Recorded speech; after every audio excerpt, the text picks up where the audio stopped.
It's the end of the year for me right now, and I'm thinking about the goals I want to achieve for next year. But many business owners don't go through this process and just hope that they grow in the next year. Hope is not a growth strategy. If you want to have a successful business, you have to have a plan. And for that plan to work, you have to have goals. So today I'm going to chat with you about goal planning and a process that is pretty simple and pain free to use.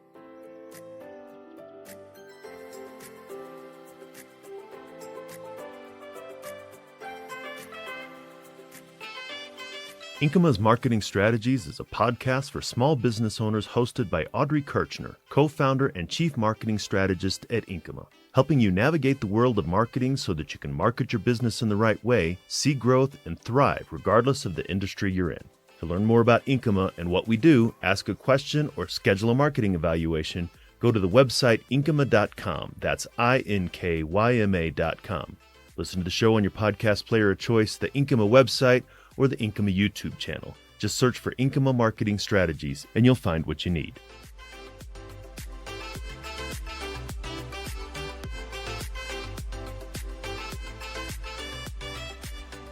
Okay, so before we start the episode, I got a little bit of housekeeping stuff. There are going to be products and books that I'm going to recommend, articles I think you should read, and additional supporting podcast episodes for this. So all of those will be in the show notes, as well as a rough transcript of everything. Might throw a couple other things into those show notes as well. So definitely go check them out. Go to inkyma.com, look up the episode. Everything's going to be right there. Sometimes I do share products that I recommend, and we are partners with many of those products. We have used them for years. And so because we use them, I definitely feel confident in endorsing them. So if you decide that you want to use those products as well, please use our links. We do get a small commission back. Think as a way of saying thank you for all this content that we're producing for you so that you can help you grow your business. Okay, so let's get into the episode. So oftentimes when I'm talking to customers for the first time, I go through a discovery process and I say, hey, what are your goals? And some of them know exactly what their goals are, and others look at me like they have no idea what I'm talking about or why I'm even asking that question. A lot of business owners sometimes purposely do not create goals. And there's a couple different reasons why they avoid goal setting like the plague. Most of it is fear. First fear is they're afraid they won't achieve it. I'm going to set this, and what if I don't achieve it? That creates stress. Another thing is that they actually create that stress by accident on purpose, which is they create these huge, lofty, unattainable goals because they think that's what goal setting is about. And it's not. We're going to talk more about how you should set your goals depending on who you are. And then for a lot, it's not sure what the goal should be. Like, what should I try to achieve? I'm just trying to get through the next day, the next week, the next month. The idea of thinking long term, it just eludes most people. And I'm one of them. I'm not a long-term goal thinker. So that's why this process that I'm going to share with you may work for you, even though other goal setting hasn't worked for you in the past.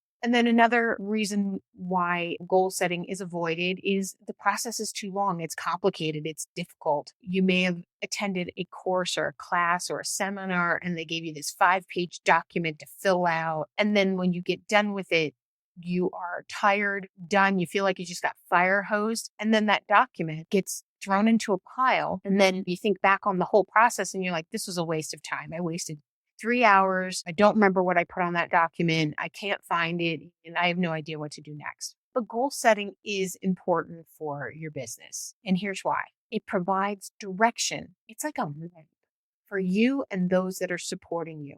And even if you're a solopreneur, you have people supporting you. They could be friends and family. They could be other business owners. It could be your accountant, right? Understanding your goals is important so that other people know what you're trying to do along with yourself. Also, going to hit you in the wallet here. You're going to waste less time and less money by actually having goals that you're trying to achieve things against. Biggest piece of that is your marketing dollars. You're going to put together a marketing plan. If your plan for marketing is aligned to your goals, you're going to waste less money on that, right? You're going to not go down the wrong road and have to come back and have to restart with different thoughts and ideas. The other thing with goals is they help keep you focused or get you back into focus when things go sideways. Sometimes things will go sideways in your business. Someone will call out, someone will quit. You lose a big client, and then life happens, right? Pandemic, just going to say that, right? That threw a lot of us for a loop. Those that had really solid goals were able to get back on track faster than those that didn't, right? Because you have those goals. And me, I'm one of those people. I had goals. And I'm like, how do I continue to achieve those goals when something like this happens? I had to rethink things. I had to kind of replan a little bit, but you actually wind up getting back on course faster when you have goals. So instead of losing months or even a year, it may be weeks or a few days that you lose, depending on what kind of throws you off track. Even for startups, setting goals is important, right? But you have to remain flexible. When you're in a startup, what you're thinking about next week or 2 weeks may change. And so your goal setting has to be much more flexible. It could be day to day, it could be week to week. Your goal could be a 1 month or a 5 month goal, where more established businesses, they can go month to month, or they can go 6 months, or they can go for a full year. So you got to keep that in mind with your goal setting. We're going to talk more about that too, like how to do that. And even though at the top of the podcast, I talked about it's the end of the year for me and I'm looking at my goals, you can do goal setting at any time. And the best time to do it is right now. So it could be March that you're listening to this. It could be August. Right now is the best time to set a goal, a new goal, change your goal, but definitely do it now. So let's talk about how you're going to set goals. The first thing I want to stress is that it needs to be a realistic goal that you are comfortable with, right? If you think of a goal and it makes you want to go throw up in the trash can, that is not the goal for you. You got to do something that's comfortable. You have to go, yeah, I'm comfortable with this. I know there's a lot of talk about that. Stretch yourself and you should feel uncomfortable. A little bit of uncomfortable is okay. But if you set the goal and it makes you so uncomfortable that you want to just like bury your head in the sand, then it's not useful to you. Do something that you're comfortable with. And if you're really like against goal setting, make it super comfortable. Be like, yeah, I could achieve that in my sleep. It's going to get you started with the methodology and the process. Because if you achieve it, you don't stop and go, yay, I met my goal. I'm never going to set another goal again. No, you set another one. If you achieve your goal in half the time, then you set a new goal and then you keep going from there. Goals don't have to be formal and they don't have to be shared. A back of a napkin is just fine, right? Something as a thought in your head is just fine. Do what you're comfortable with. And you don't have to sit down and formally start a process like this hour is for goal setting. For some people, that doesn't work. For me, absolutely does not work. I sit down and I say, okay, I'm going to do goal setting. And every thought about goals leaves my head. But if I am out walking or if I am exercising, sometimes things just kind of pop up and then I jot them down. And so I may sit down and like collect them and choose which one I want. But the ideation of the goal happens at various times. And it's usually when I'm not thinking about business. 3 o'clock in the morning usually is where I get quite a few epiphanies. And so I keep a sticky pad next to the bed and I write down and I go right back to sleep. Otherwise, I will sit there and think about it for 2 hours. If you feel like you need other people to kind of help you get clarity around your goals, you can create like an informal goal setting group. Trusted business owners that you're friends with, that you know, that you are comfortable with throwing crazy ideas out there with. And then they can do the same, right? You bounce these ideas off each other. And then sometimes that's what makes that idea pop in your head. Oh, yeah, this could be good. Or I know I want to do this, but is it crazy weird? So talking out loud can provide that clarity to you. I have a really great friend. She's a business owner. She's really, really smart. I will take certain ideas. I will bounce them off of her just to get a feel for, does this sound too crazy and ludicrous as part of my whole thought process? I don't commit to it. I just throw it out there as a what if. If you have a team, you might have to be a little more formal. If you have a sales team where they need to understand your goals so they can help you achieve them, you might have to write it down. But keep it to one page, super simple. Don't write War and Peace. Make it as succinct as possible. And we're going to talk about how to do that in a couple of minutes so that they know what you're trying to achieve and that they can support and they can help you with that. So let's talk about a couple types of goals that you could set for yourself. Increase in revenue, always a popular favorite. We as business owners, we always want to make more money for ourselves, for our team, for our family. So that's always a good one. You could want to increase or get a specific number of clients for a service or a product area. You could launch a new product. You could launch into a new service area. So for startups, this may be a great goal. If you're trying to launch a product or launch a service in 6 months, that could be your goal. For established businesses, sometimes a good goal is to streamline processes and or reduce overhead. You may be getting good revenue in, but not the kind of profit you're looking for. And so by streamlining and reducing, you may actually achieve an increase in actual net profit just by streamlining things, right? Not bringing anybody new in the door. So again, with these different types of goals, you can see that depending on where you are in your business life cycle, who you are is going to depend on the type of goals that you want to set. Other companies' goals are not goals for you. You have to set goals that are specific to you. And I like using the SMART goal methodology, right? But as more like a framework. Um, so what SMART goals are, SMART is an acronym. It stands for specific, measurable, achievable, relevant, and time-based. This kind of puts your goal in a bit of a container of, yeah, this is the right type of goal for me. So specific is not just saying, okay, I want to grow. That's not a goal. Saying I want to grow by this much or something very specific, like I want to bring 5 new clients on in the next year with this product or service category. I want to launch into a new county for my plumbing business. That is specific, right? Measurable. You need to measure your goals. We're going to talk more about measurement later, but it's got to be measurable, right? When it's specific, it's measurable. It's like these two bounce against each other. So if you say that you want to launch into a new territory, how are you going to measure that? How many sales reps do you have with feet on the ground to measure that? What is the revenue that you have for launching into that? If you can't figure out how to measure it, it's not specific enough. Achievable. This kind of goes back to that whole throwing up in the trash can thing, right? If something scares you so much, then it's not achievable because you are going to resist it. You don't want to create a goal that you are going to constantly be fighting against and resisting. So achievable for you, right? 125% revenue increase in 6 months. You have to sell your soul. You have to have no life. That's not achievable, but maybe 5%. So make sure that you look at this and feel like it's something that you could do.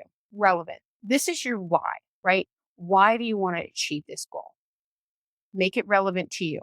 Again, if you've got a competitor and you found out that they set a specific goal, that doesn't make that goal relevant to you, right? You have different thoughts, you have different plans, you have different reasons why you're in business. So make sure that it's relevant to you.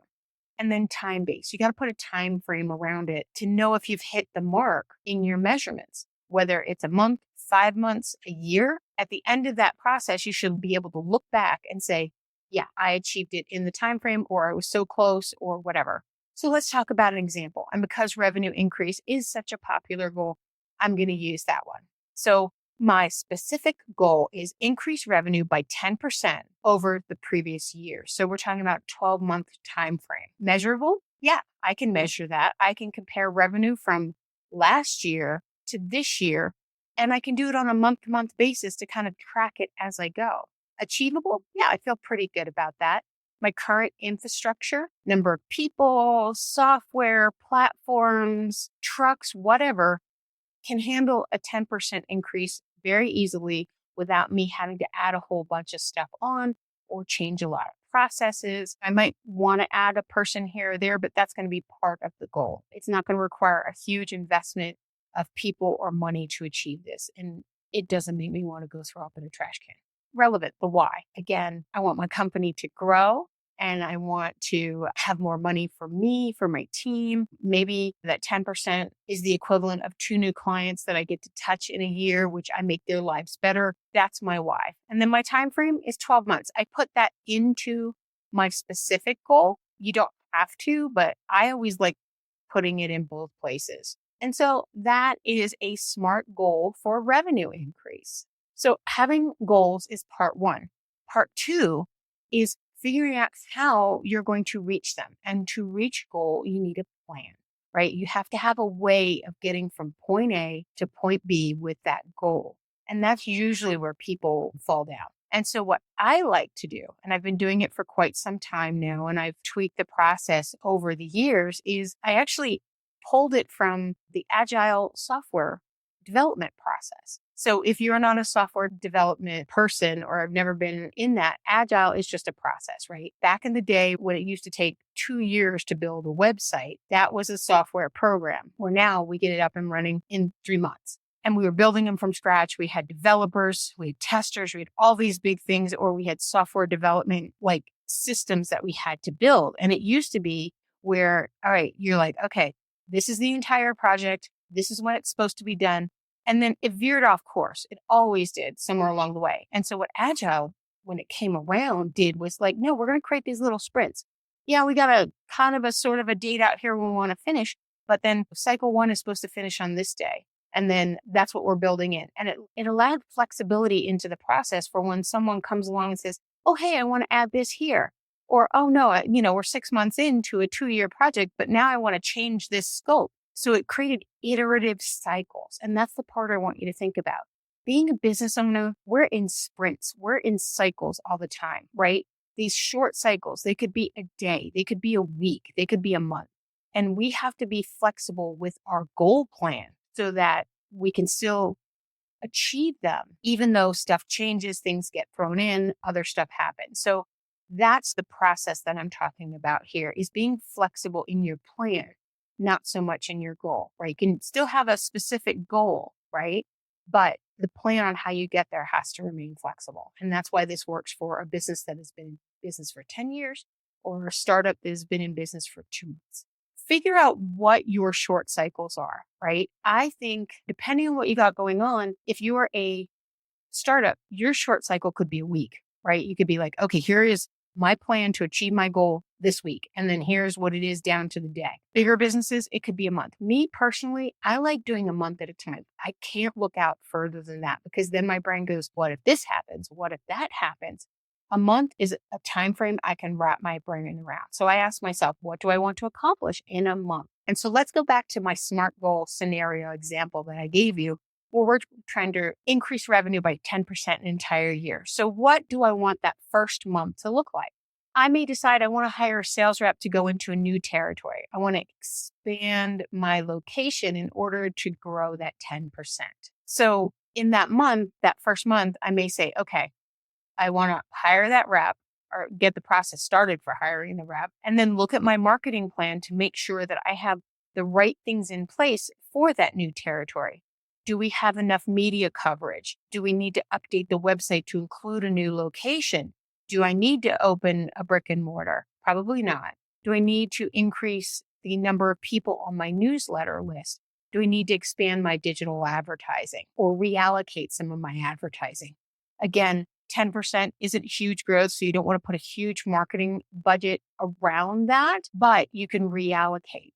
So that's what I want to do in the month. I want to hire a new sales rep. I've decided that. I want to look at my marketing plan, see what it looks like. So then what do I want to get done in that first week of that first month cycle, right? Because there's 4 weeks. And that may be where I'm like, okay, I'm going to schedule time with the marketing team to talk to them about this plan. I may talk to the existing sales team as well, make sure they're on board with the plan, because that growth doesn't have to just come from the new territory. That growth can come from any of the territories. And then there's work and there's business in there. So I might not do too much more than that. But what do I need to do today? What is the thing? So in that week, what do I do today or what do I do tomorrow? And that may be updating and or creating a job description and getting that out the door, right? And then getting it out the door maybe the day afterwards. I know I have a networking meeting coming up on Thursday. I'm going to share with that group that I am looking for a salesperson. I may have my admin put it up on LinkedIn. I may have them put it up on Indeed. I may share it with the other sales reps and say, hey, do you know of anybody that wants to work in that territory? So that may be the plan, is to put it out there. And that's just month one. And then once you get through month one, you can set up what month two is going to look like, right? Once I got the rep in, I do this, I have to train them. I have to do these things. All of that is towards your goal.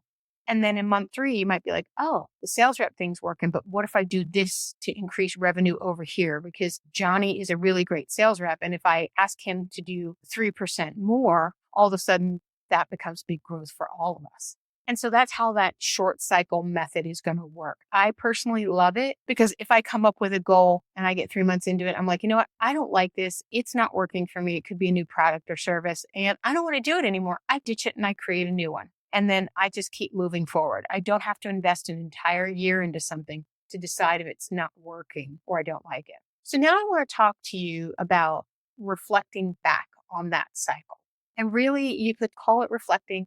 You could call it monitoring your goal. You could call it measuring, but really it's reflecting back to see if you accomplished what you set out to accomplish in that cycle. So if in that cycle you wanted to hire someone or you put a new goal out for your sales reps, what was achieved? Did you do those things? So it's looking at all of those. And then are you seeing an overall increase in your revenue by what you did? Maybe not in month one, right? Maybe your increase was very small. Month two is a little more, but then, you get into month 6 and all of a sudden you're rocking it because all of those things that you did before are paying off for you now. So an example of how I like to look at increased revenue is pretty simple. You look at month to month revenue numbers and compare it to that month from last year. So January this year to January last year, February to February. And then when I get into it a little bit more, I like to take my year to date numbers. So let's say I'm in March. I do this on a quarterly basis. So January to March, what did I make this year? Divide that by what that looks like as an average for a month, and then extrapolate it out to the end of the year. Am I hitting my growth goals? Am I high? Am I low? I like looking at that going, yeah, I'm definitely on a growth path here, right? Because my fictitious end of year number is bigger than last year's, but it's actually 20%. This is kind of cool. Let's wait and see what happens with this. Reflecting back on what you've done and seeing if what you're doing is actually working, if it's actually going in the right direction is very, very helpful. Not only for the goal, but for you, right? It's motivation. You're like, wow, this is actually working. I want to keep doing this. It worked a little bit. It worked a lot. Do we need to tweak and change things? That's what that reflection is for. And then the last piece of this that I'm going to share with you is celebrating these achievements and these milestones is very, very important, right? So depending on your personality and how you like to do things, this celebration could be a thought. You could look at it and go, oh yeah, that was a cool accomplishment. I can't believe I did that. Or you could treat yourself or your team coffee, lunch, something like that. You could go really big if that's kind of what you want to do. Not all of us want to go really big. We don't have the time to go really big, but I think it's important to acknowledge them. Yeah, I did that and look at it. It's cool, but don't skip it. Don't not take a moment and go, oh, yeah, that's cool. So it's not a reward. We're not talking about a reward system here. It's talking about acknowledgement, which also helps keep you going because running a business is hard. And we've got to figure out all the different ways to keep ourselves going. And I think reflecting and celebrating are a huge part of that, not just for us, but for our team. Because if your team sees that you are energized, that you have goals, you're going in the right direction, they're going to be like, yeah, I want to be a part of this because this is going in the right direction. And I know I'm going to be successful here. So what I like to do for celebration is I look at what happened at the end of every week. And I just write it down. That's enough for me to write down, oh, I accomplished this week. That's pretty cool. Sometimes I'll put a little smiley face next to it. Sometimes I'll put a little exclamation point. Sometimes if it's a really big goal, I'll actually go out and make a little icon for it, right? I got some graphic skills going on, so I can go out and do it. And it makes me happy, right? It gives me that sense of this is good. What it does is it reminds me that I moved my brick forward because that's kind of what a business is. It's this big, heavy thing that we're constantly pushing forward. And some days you don't want to push it forward. Some days you're like, I'm going to push it a mile. Other days you're like, yeah, I went negative an inch. So that's why I think celebrating is really important. So for me, it could have been, I signed 5 new clients this week. Woohoo, right? Big exclamation point, a little bit of a dance. Or it was like, I got 3 new followers on my YouTube channel, right? I moved it forward. What this does, it provides perspective. The reflection, the celebration, it gives you perspective and helps motivate you to keep going. So now that we've talked about goals and their importance and how we're going to do them, let's put this into action, right? So take an hour and decide what your SMART goals will be for the next 12 months. If you are not a sit down and write it out kind of planner like me, go for a walk, right? Take the next day or 2 days to see in your head where those goals are and jot them down when they come to you, right? Sticky note, napkin, put it in your phone, write it on your pants, don't care. Just get it down. If you're still not sure about goal setting, right? If I haven't convinced you, if you're not excited about it, start with one. One is perfect. Having one goal is a great place to start. You don't need a whole bunch. Sometimes some of us have them flying all over the place, but I've been doing this a long time and I know the benefits and I've seen the benefits of having goals. So I'm down with having more than one. And the nice thing is if you do the one, you make it smart, you see some tractions, you reflect, you celebrate, and all of a sudden you're like, yeah, this is working. And the great thing is that you can add a new goal or change the goal whenever you want to. You don't have to wait till the end of the year or the end of the month. Now is always the perfect time to set a goal. And then once you kind of have decided on what you think that goal is going to be, make it a SMART goal. Go through the process, even if it's just in your head, on making it specific, measurable, achievable, relevant, and time-based. I do recommend writing that part of it down just to make sure that you have clarity, but you may be able to work in your head that way. Then once you have that, set up how you're going to measure it, right? And also set up that time of how you're going to celebrate. It could be during your cup of coffee in the morning. It could be right before you go to bed at night. It could be while you're out for a walk. Me, I like looking at everything from the past week on Sunday morning while I'm having my coffee and going through it that way. But sometimes something happens and I'm like, oh, wow, I got to make sure I acknowledge and celebrate that this week for sure. Like I already know. So here are my final thoughts for you. Marketing is a big part of achieving your business goals. That's why I'm talking about this on a marketing podcast. That's why we do it, right? That's why we do marketing. It's one of those built-in pieces that helps you get to those goals. It generates awareness, leads.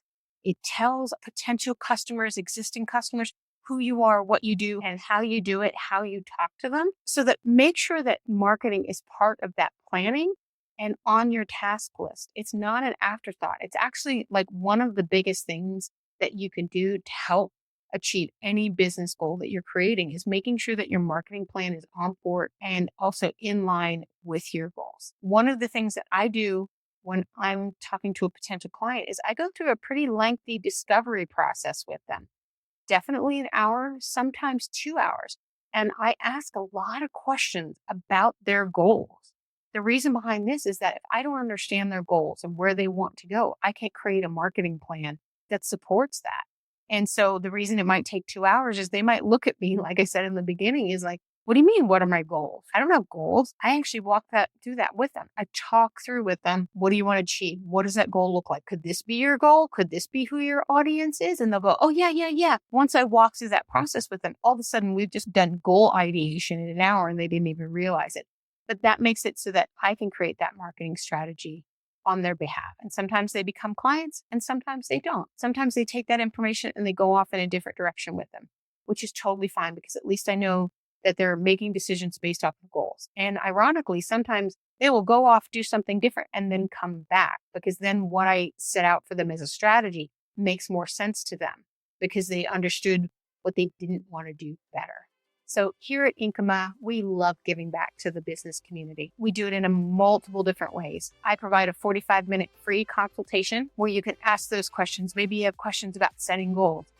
That's totally fine. That 45 minutes is entirely up to you on how you want to spend it. Maybe you want to talk about search engine optimization or you want to talk about your website. If you have a question or if you have an idea for a show, I would love to hear those. You can just jot those down into the contact form. All of that comes right to me.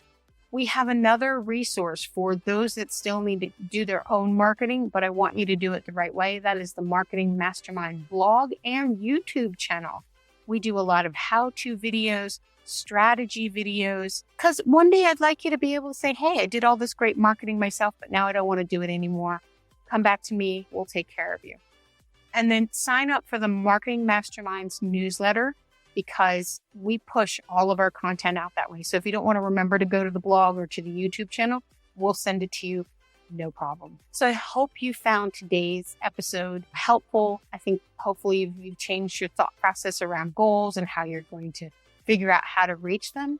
If you did, share this with other business owners that you know. If you need it, they need it. I know I needed it. And then sharing just helps grow our community. And that's my goal, is to help all businesses grow, regardless if they're ready to hire a marketing agency yet or not. So thank you so much for listening, and I hope you have an amazing day.